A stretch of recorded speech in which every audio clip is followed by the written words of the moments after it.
sarap mong kagatin. Anong ginagawa mo? Biro lang.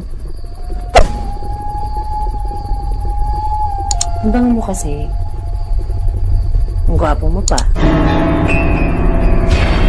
Parang ang sarap mong papakit. Ikaw din, Aldesa. Ang ganda mo.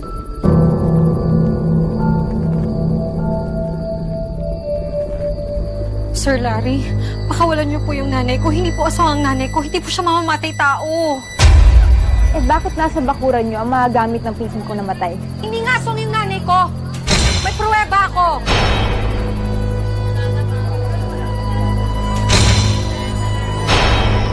Tora, pwede bang pakipaliwanag sa mga to kung anong kalagayan ng nanay ko? Kung bakit nandito sa bakuran namin yung gamit ng mga namatay saka nawawala?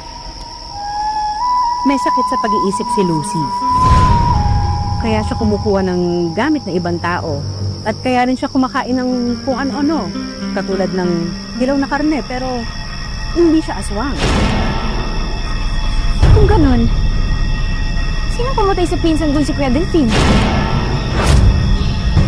Sino ang totoong aswang?